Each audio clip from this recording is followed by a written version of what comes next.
500 কর্মী নিয়ে কংগ্রেসে যোগদান করলেন সালারের ভূমিপুত্র সোহেল আলম রানা। যে সোহেল আলম রানাকে দেখছি লকডাউনের টাইমে গরিব অসহায় মানুষের পাশে দাঁড়িয়েছিলেন, সেই সোহেল আলম রানা আজকে জাতীয় কংগ্রেসের পার্টি অফিসার অর্থাৎ বহরমপুরে প্রাক্তন সাংসদ অধীর রঞ্জনের হাত ধরে যোগদান করলেন এবং 500 কর্মী নিয়ে সোহেল আলম রানা যোগদান করলেন। অধীর রঞ্জন চৌধুরী এবং সোহেল আলম রানা কি জানাচ্ছেন দেখে নেবো। এই সোহেল আলম রানাকে দেখেছি আমরা, যারা পরিযায়ী শ্রমিক বাইরে লকডাউন টাইমে আসতে পারছিল না, তাদের আর্থিক সহযোগিতার মাধ্যমে এই সোহেল আলম রানা এনেছেন এবং সালারের 5 টাকার অর্কিড হেলথ কেয়ারের কর্ণধার এই সোহেল আলম রানা।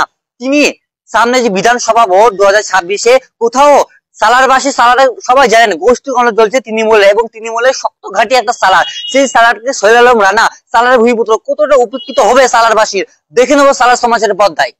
বড় বড় যারা মাথা প্রায় সবাই তারা আজকে যোগদান করলো, তার মধ্যে একজন সুহেল, সে সালারের ছেলে, আরো অনেকে আছে, তাদের জিজ্ঞেস করে সব বলবে আপনাদেরকে।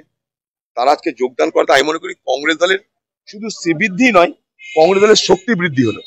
কারণ যারা আপ পার্টি থেকে যোগদান করেছে তারা কিন্তু গুণসম্পন্ন ব্যক্তিবর্গ বলে আমি মনে করি, তারা খুব গুণসম্পন্ন যুবকবৃন্দ বলে আমি মনে করি। তাদের আদর্শের প্রতি আমার শ্রদ্ধা আছে। তারা হয়তো জায়গা ভুল করেছে, কিন্তু আদর্শে কোনো ত্রুটি ছিল না। আমরা চাই তাদের সেই আদর্শ কংগ্রেস দল সম্মান দিক, মর্যাদা দিক, তাদেরকে জিজ্ঞেস করবো। দেখুন, আমরা একটা স্বচ্ছ মুর্শিদাবাদ, স্বচ্ছ রাজ্য গড়ার স্বপ্ন নিয়ে রাজনীতিতে যোগ দিয়েছিলাম। আমরা 2 বছর ধরে আম আদমি পার্টি মুর্শিদাবাদের সকলের সদস্য ছিলাম, কিন্তু যখনই আমরা দুর্নীতির বিরুদ্ধে, বিশেষ করে রুলিং পার্টির দুর্নীতির বিরুদ্ধে আমরা লড়াই করতে গেছি, প্রত্যেকবার আমাদেরকে পার্টি থেকে বাধা দেওয়া হয়েছে যে তৃণমূলের দুর্নীতির বিরুদ্ধে কোনো কিছু বলা যাবে না বা কোনো মুভমেন্ট করা যাবে না।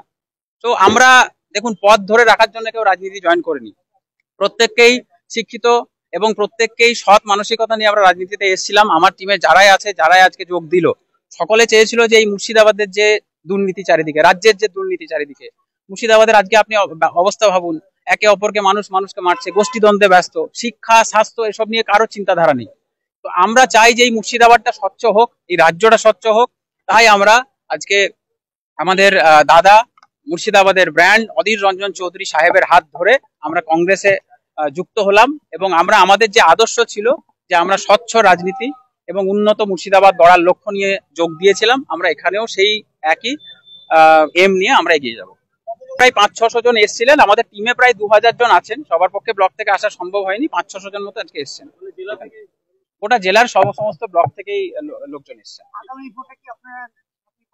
আগামী ভোটে বলতে দাদা যেমন নির্দেশ দেবেন, আমাদের দাদার নির্দেশ মেনে আমরা আগামী ভোটে এবং আগামী দিন থেকে, আজ থেকেই আমরা সকলে জাতীয় কংগ্রেসের জন্য প্রাণপণ চেষ্টা করে যাব, যেন জাতীয় কংগ্রেস স্বমহিমায় মুর্শিদাবাদে আবার প্রতিষ্ঠিত হয়। আমার নাম সোহেল রানা আলম। বাইক মানে ইয়াকুজা। আমাদের বিপুল সম্ভবী বাইক পেয়ে যাবেন সালার পাওয়ার হাউস রোড, মুর্শিদাবাদ। মুর্শিদাবাদের সবচেয়ে বড় মার্বেল শোরুম, মার্বেল জগতের এক ঐতিহ্যবাহী নাম নবীন মার্বেল। মসজিদ ও মন্দিরের জন্য বিশেষ ছাড় থাকছে। আমাদের যোগাযোগ নাম্বার 9434530185।